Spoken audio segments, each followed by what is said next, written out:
Hi, this is Doug Davis, broker in charge of Karambi Realty, and welcome to another edition to Ask Doug.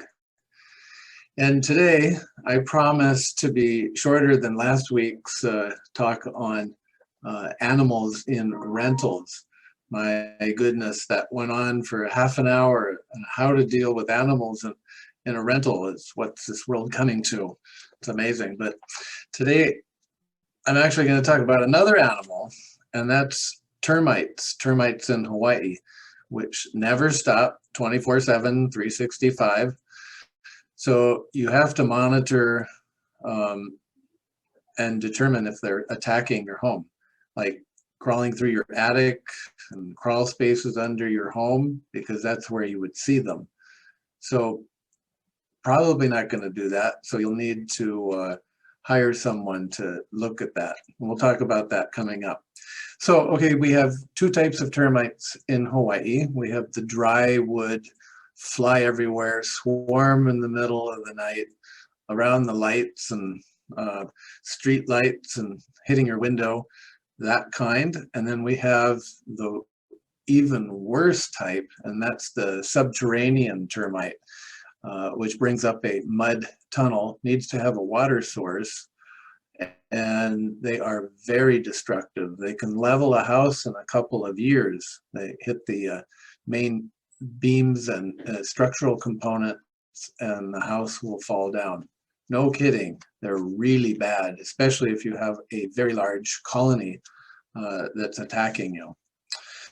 So, okay, let's go to dry wood.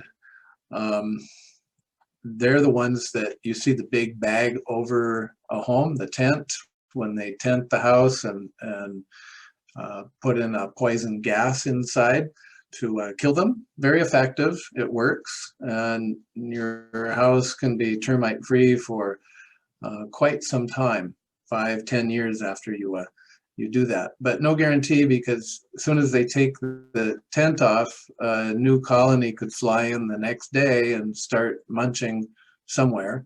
And the somewheres are usually your doors and your windows.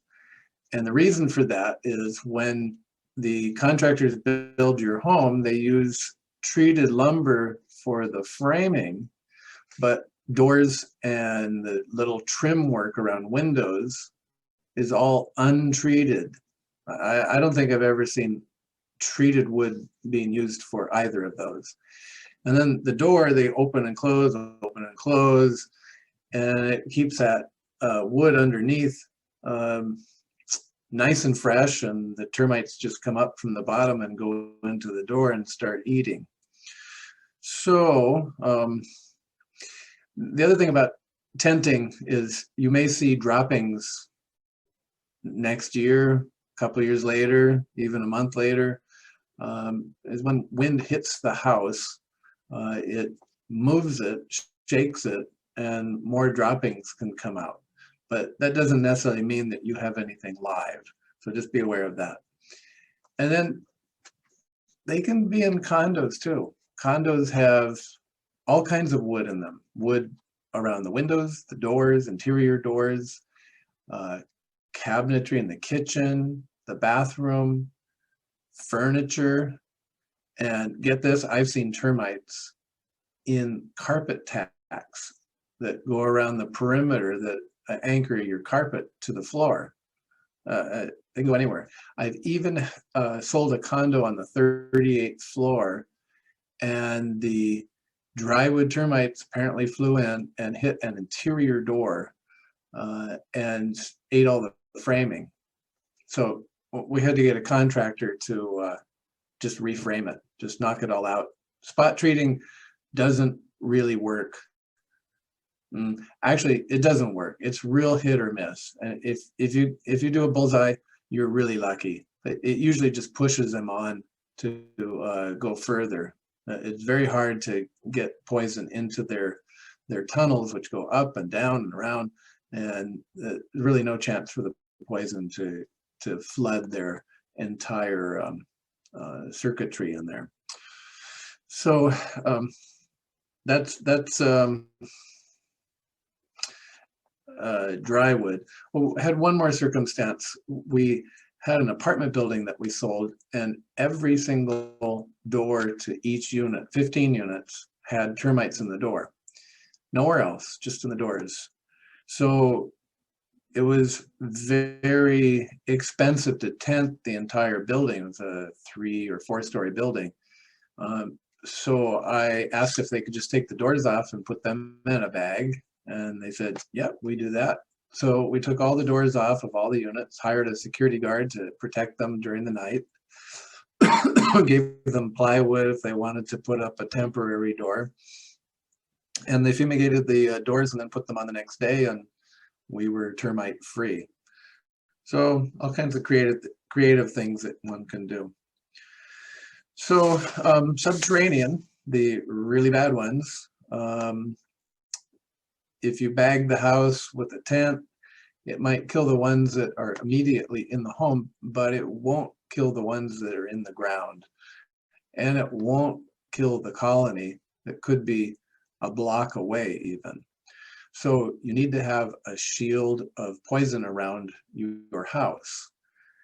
And that could be a liquid poison that they do, or it could be a barrier. They have a sand barrier that they can't penetrate. It keeps caving in and falling on them. So they aren't able to penetrate certain types of sand, which is installed around a perimeter of a home. And then they also have bait wells, which are even more successful because they come to the bait, they take the bait to the colony, and it kills all of them. So that's the way to go. Otherwise, if you just shield your home, at some point they might sneak in between bait wells or around a shield or through poison. Maybe you put the liquid poison around the home and then you dig up a planter box, plant, and then you've broken the barrier. So the bait wells are probably the best way to go. To identify the subterranean ones, you need to crawl underneath your house to see the mud channels that go up the wall. They go up and down. They have to take their water source with them. So they make these mud channels all the way up to wherever they penetrate. So you can see them up a post. You can see them.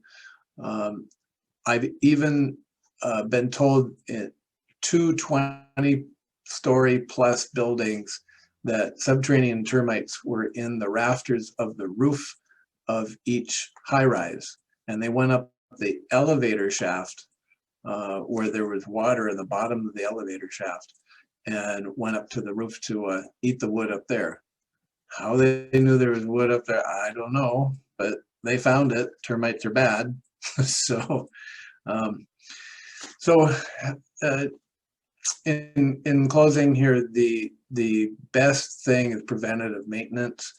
You need to hire a company to come out, say, quarterly or at least semi-annual, and have them crawl in the attic and crawl under the house and walk around and look for telltale signs that they are aware of and see. And if you have them, treat immediately because they never stop eating. So